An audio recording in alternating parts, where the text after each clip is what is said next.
¿Qué tienen en común una almojábana, el algoritmo de Google y la palabra ojalá?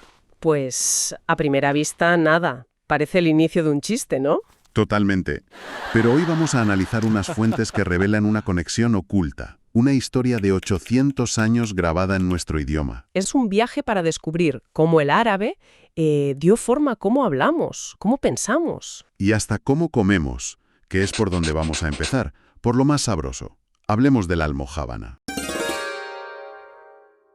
La palabra viene del árabe andalusí al-muyabbana y significa literalmente la que tiene queso. La que tiene queso. No puede ser más directo. Nada más. Y has dicho la palabra clave, almojábana.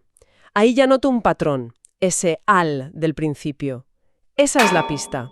La presencia árabe en la península duró casi 800 años, del 711 al 1492. 800 años.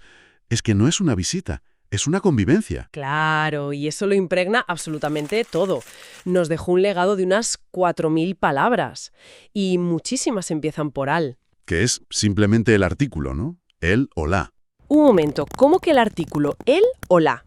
Pero vamos a ver, ¿cómo es posible que el artículo se quede pegado a la palabra? ¿Es que no se daban cuenta de que eran dos cosas separadas? Parece un error, ¿verdad? Pero es un fenómeno lingüístico de contacto cultural supernatural. Tienes que imaginar la situación. Vale. Los hablantes de las lenguas romances de la península, lo que luego sería el castellano, escuchaban a los árabes en el día a día. Escuchaban, por ejemplo, al-mukada. La almohada. Ese al no suena como una palabra separada, suena como el principio del sustantivo. Pero es que al-mujada ya contenía la idea del la.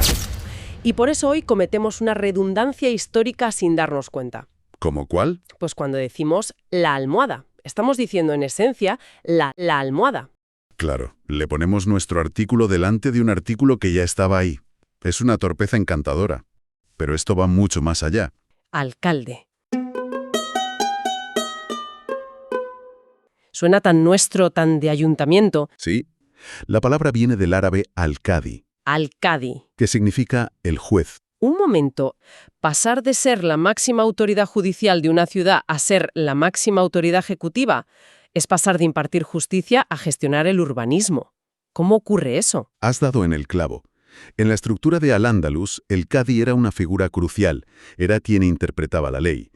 Tras la Reconquista, los reinos cristianos necesitaban una figura de autoridad local, pero con una función distinta, más administrativa. Ya. Entonces, ¿qué hicieron?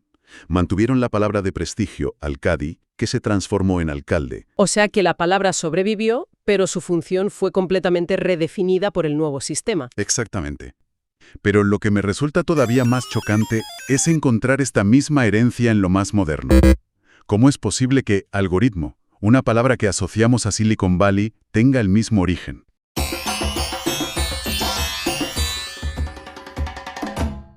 Porque su origen no es tecnológico, es... Biográfico. Biográfico, sí. Es una deformación del apellido de un matemático persa del siglo IX, Muhammad ibn Musa al-Juarizmi. Al-Juarizmi, algoritmo, algoritmo. Ya lo veo, la evolución fonética es clarísima. Exacto. ¿Y qué hizo este hombre para ser tan importante? Bueno, pues sus tratados sobre cómo resolver ecuaciones y sobre el sistema de numeración indio, el que hoy llamamos arábigo, revolucionaron las matemáticas en Europa. Y su apellido se convirtió en sinónimo del método. Justo, su apellido latinizado, algoritmi, pasó a significar cálculo y de ahí a cualquier conjunto de reglas para resolver un problema. No me lo puedo creer. Y de los homenajes accidentales pasamos a los malentendidos, a algarabía.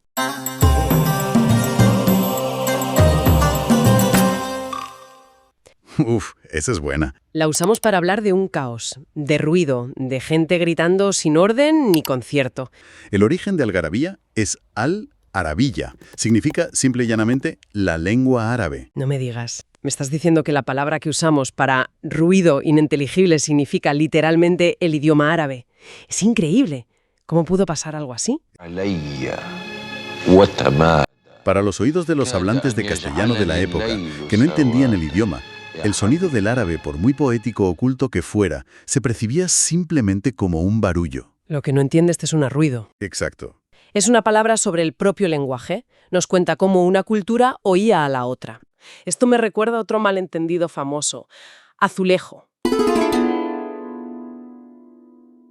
Yo he dado por sentado toda mi vida que venía de azul, porque muchos son azules, claro. Es la suposición más lógica y la más común. Pero es incorrecta.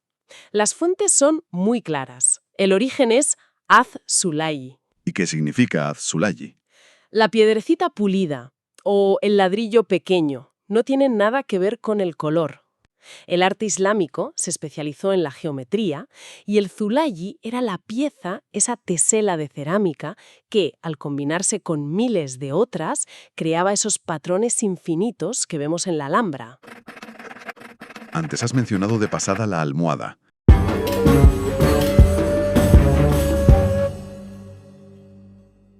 Y me quedé con la curiosidad. Sí, y es que su origen es de una delicadeza maravillosa.